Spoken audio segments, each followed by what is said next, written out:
I'm pretty sure that you all know someone, maybe a friend or a family member, who is struggling with cancer or has battled with it in the past. Cancer is getting very common these days, and sadly, it's one of the main causes of death worldwide. But here's a ray of hope. Early detection through screening can significantly increase the survival rate.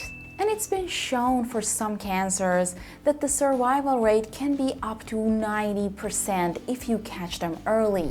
Hi everybody, welcome back to Dr. Solar channel. I am Dr. Fatima, and in today's video we're going to talk about 5 cancer screening tests that you have to do if you're older than 50. So stay with me until the end of this video and let's go!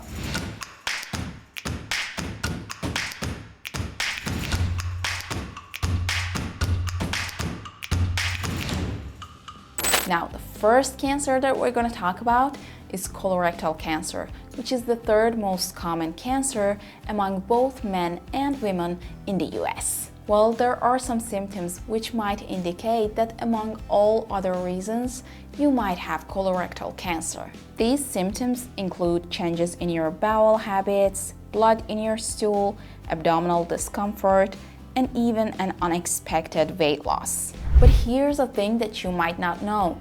Many people with colorectal cancer might not show any symptoms early on.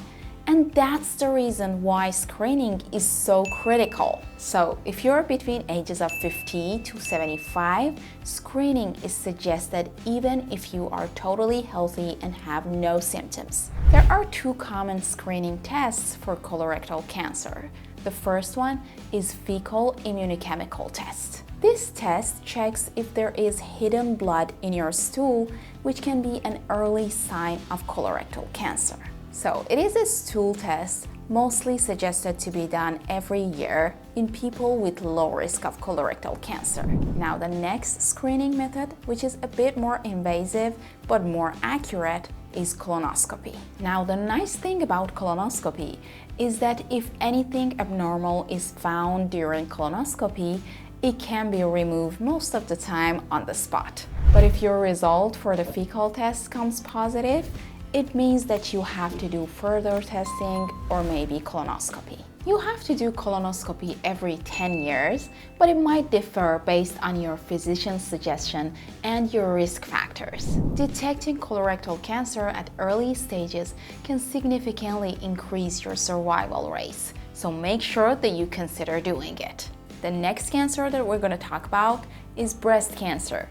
Breast cancer is the most common type of cancer among women, both in terms of incidence and number of deaths. But the good point about breast cancer is that, same as colorectal cancer, early detection of breast cancer can somehow save you. Mammography is the primary screening method for breast cancer, and it's been suggested to do mammography every 1 to 2 years. Mammography is a simple X-ray exam to detect breast cancer early.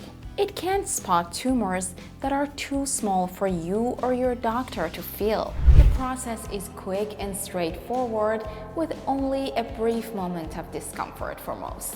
Regular screening can catch breast cancer when it's most treatable. So, even if you feel perfectly healthy, this screening is crucial for you. Next cancer on the list is cervical cancer, which is the 4th most common cancer among women. Cervical cancer is caused by a persistent infection by a high-risk human papillomavirus, or HPV. Now, the beauty of screening lies in its ability to detect this infection and cancer before it causes any symptoms. Wondering which screening are we talking about?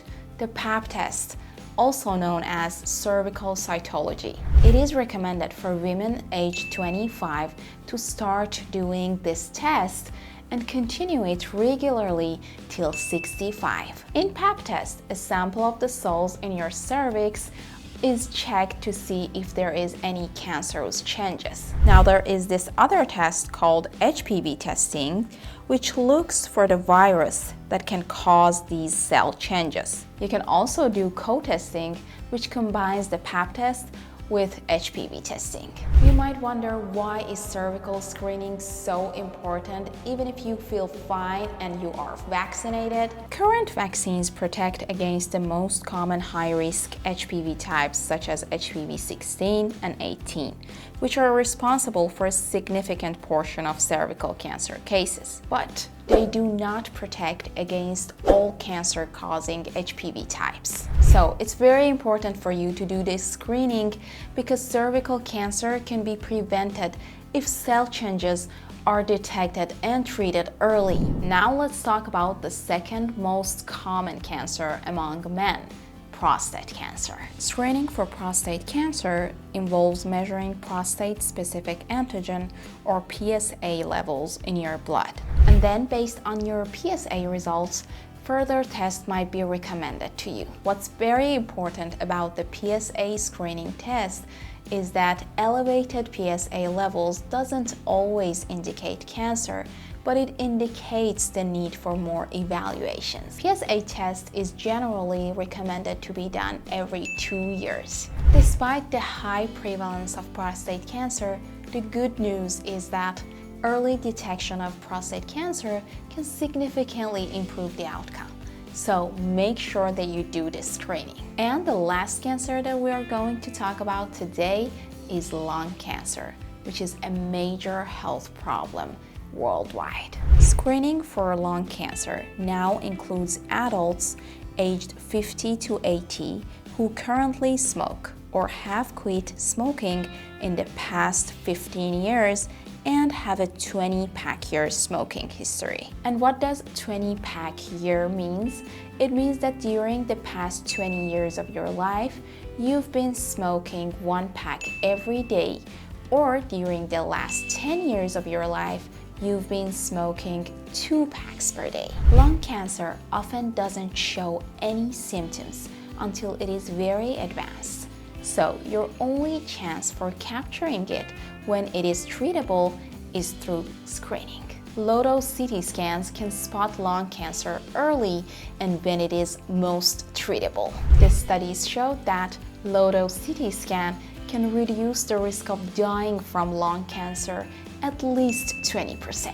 So if you have a history of heavily smoking or you have recently quitted smoking, then screening can be a lifesaver for you. And there you have it, the most important cancer screenings that you have to do between the age of 50 to 80. Thank you guys for watching until the end of this video. Don't forget to like and subscribe and share your thoughts with me in the comments. Until the next video, bye!